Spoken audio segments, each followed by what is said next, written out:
oui, c'est vrai qu'on a passé un moment très agréable. On a vu des gens vraiment très engagés qui se démenaient pour récolter des fonds. Et à chaque manifestation, il y avait un accueil vraiment assez extraordinaire. On donnait un petit temps de parole parce qu'il fallait courir d'un endroit à l'autre. C'est vrai qu'à un moment donné, on était tout au sud du département. Il fallait revenir tout au nord pour un événement et repartir tout au sud. Donc c'est 1h30 dans un sens, 1h30 dans l'autre.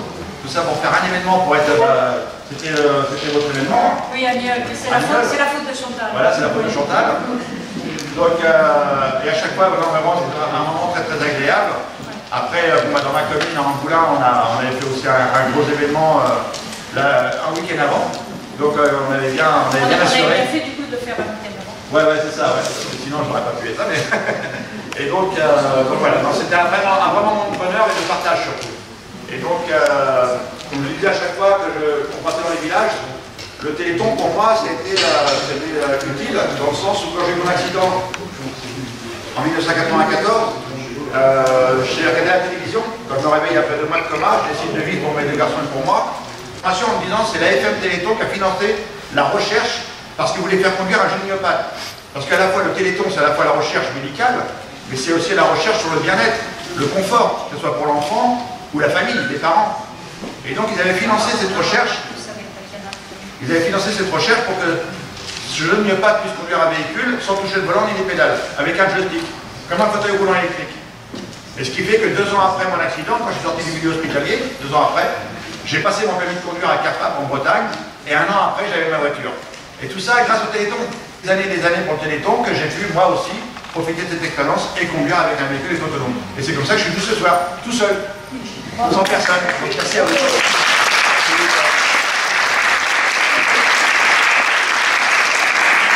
On peut vraiment l'applaudir parce qu'il m'a fait vivre moi des heures magnifiques, épiques quelquefois, mais alors d'émotion, mais de bonne, franche rigolade aussi, parce que c'est quand même bien marré. Et maman, elle pouvait plus rouler, on était sur l'autoroute, elle roulait à 60. Elle m'a rigolé, elle pouvait plus conduire. Oui, c'était risqué, on ne va pas dire ça devant celui qui nous a prêté la voiture. Le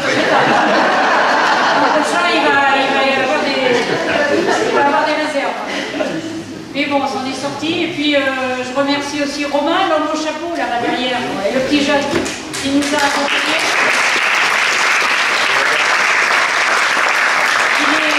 Il est photographe installé à Dompierre-sur-Mer, on fait un peu de pub en même temps.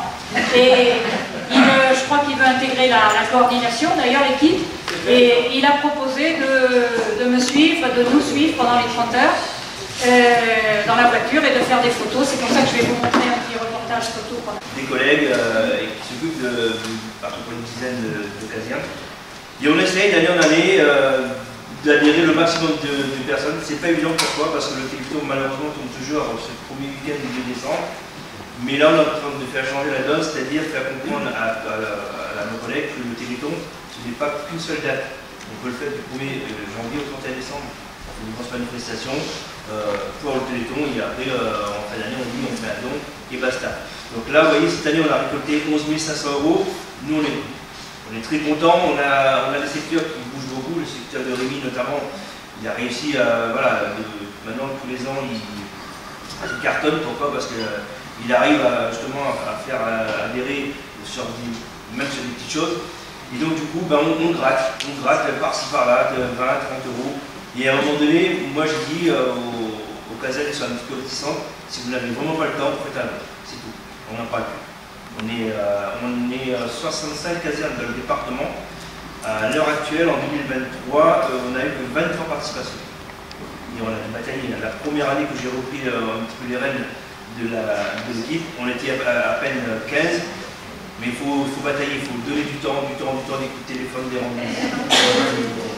Marie-Paul, elle est déjà partie parce qu'elle devait s'occuper du chat de l'Union. Elle intervient aussi pour l'aide aux animaux. Donc voilà, quand on est bénévole, souvent on l'est dans plusieurs directions, plusieurs domaines. Donc je ne sais pas, Fabrice, on peut peut-être te passer la parole en tant que nouveau, qui va nous dire comment tu as ressenti ton premier Téléthon en Charente-Maritime. Oui, donc premier Téléthon en Charente-Maritime, tout nouveau dans le, on va dire dans le dispositif. Je suis arrivé là un peu dans cette chose par hasard. Simplement, pour tout dire, depuis peu, je suis à la retraite et je voulais, entre autres choses, continuer à avoir des occupations. Et puis, pourquoi pas, quelque chose qui soit au service des autres et qui soit utile. Donc, de bouche à oreille, notamment par un camarade qui en faisait déjà partie, eh bien, j'ai été sensibilisé à cette chose-là. Alors, il y a eu d'une part du travail administratif et de démarchage de personnes qui étaient sympathiques au demeurant, parce qu'on rencontrait des personnes qu'on ne connaît pas, c'est toujours sympa. Mais j'ai eu du mal au départ à percevoir un fil conducteur, à trouver un fil conducteur. Et puis, le week-end de Téléthon arrivant, les 30 heures, on a retrouvé les gens auprès de qui on avait fait des démarches, des dossiers du Téléthon, etc. Et puis, on a visité pendant 48 heures les différentes manifestations qu'il y avait. Et puis là, on se rend compte que l'aboutissement, c'est l'aboutissement de ce qu'on avait mis en place au départ. Et puis là, on est dans le vif du sujet, on voit qu'effectivement ça marche fort, que les gens vous en fait, et même ceux qui ne sont pas là, mais se mobilisent de façon, on va dire, sans exagérer, extraordinaire, pour cette cause-là. Et puis, ça donne envie de continuer, tout simplement. Et j'ai par là, ce jour-là, entre guillemets, trouvé ma motivation, mon fil conducteur qui fera que dans les années à venir, je continuerai à m'investir là-dedans, avec tous les camarades. Parce que nous sommes revenus à des chiffres avant Covid. Et là, nous sommes rendus à, cet après-midi, on était à 283 000 €. L'année dernière, on s'est arrêté à 274 700. Donc on a fait un peu plus de contrats, une petite vingtaine de contrats en plus. Il en reste 4 contrats. Donc le plus gros est fait, puisqu'il faut que ce soit envoyé avant le 12 février sur l'FM pour que ce soit. Et sur la commune, on fait une tombola avec 1 € la case, et nous avons vendu 740 cases, 740 €. Et le total revient à 2 000 € que nous avons reversé à l'FM. Voilà, je pense qu'on est content. Un repas le vendredi soir qui a recueilli à peu près 175 personnes. Puis le samedi matin, on organise une marche avec les associations de Saint-Rogatien. C'est une marche de randonneurs avec un petit déjeuner proposé aussi bien pour les gens que pour les marcheurs, avec toute une série d'activités sur le samedi. Et le dimanche, on organise un vide-grenier pour les gens. Donc on a récolté cette année environ 5 002 €. Donc on est très fiers de cette participation et d'être parmi vous ce soir. On a des délégués pour le magasin, et cela sont représentés les délégués de l'Hyper-U de Saint. Et nous avons eu cette idée folle de faire des écharpes. Donc j'ai appris à tricoter aussi. Pas de souci. Je peux les former.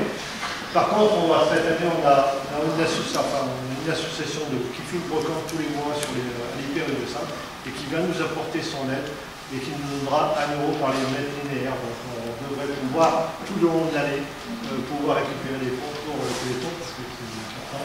Et on fera d'autres associations, puisque la présidente est là, la présidente du conseil de surveillance. Moi je suis vice-président du conseil de surveillance. Et donc on va faire aussi dans tous nos magasins, super, on a demandé à nos délégués de faire justement des actions sur le voilà. Et puis on a, pendant tout le week-end, organisé au complexe sportif des animations.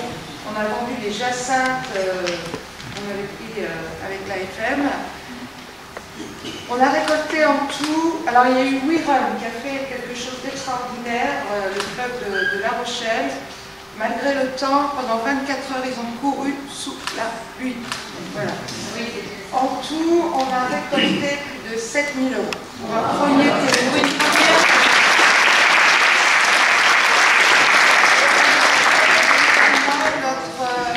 Notre tartiflette karaoké, on a copié un petit peu nos voisins de Châtel. Il y a eu un franc succès aussi. Donc voilà, et on est déjà en train de cogiter pour notre deuxième Téléthon. Bien sûr. Voilà. Je passe en dernier, comme ça évite. Donc Beauvais-sur-Mata, petit village de Charente-Maritime, mais carrément à l'est du département. Donc tout à l'heure, ça me faisait un peu rire quand j'entendais qu'il fallait du nord au sud et tout. Nous, on va de l'est à l'ouest, c'est encore plus long. On est 644 habitants et habituellement, on faisait un don au Téléthon. Et cette année, on a décidé de faire une action. Et je trouvais un peu dommage que chaque association fasse quelque chose dans son coin. Donc on a regroupé toutes les associations du village, donc vraiment tout le monde a donné un coup de main. Chaque association a fait avec ses moyens, certains la pub, certains ont été collectés des choses chez les commerçants, d'autres, donc on a fait le gros événement, c'était un repas spectacle. Et donc il y en a qui ont fait le service, il y en a qui sont occupés de toute l'infrastructure de l'événement. Et pour des raisons professionnelles et qui n'ont pas de rapport avec le Téléthon, on a eu la chance d'être en contact avec un groupe de personnes qui sont des artistes, qui sont des artistes de très bon niveau, qui ont été primés au Centre d'Or cette année. On s'est approché d'eux, on leur a demandé s'ils souhaitaient pouvoir participer au Téléthon. Ils nous ont tous répondu très spontanément et très rapidement qu'ils seraient ravis de participer. Donc on a eu la chance d'avoir 7 personnes qui nous ont animé le spectacle, donc un repas chanté et un groupe aussi local qui nous a fait l'animation pendant toute la soirée. On a eu une centaine de personnes et ça nous a permis de récolter 1200 et quelques, 1300, non, 1300. 1300 et quelques euros. Pour une première, c'était plutôt pas mal.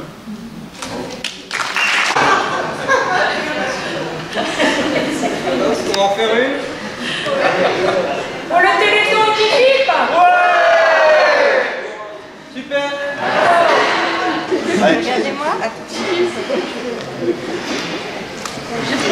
Alors attends, on commence à gauche. À gauche là.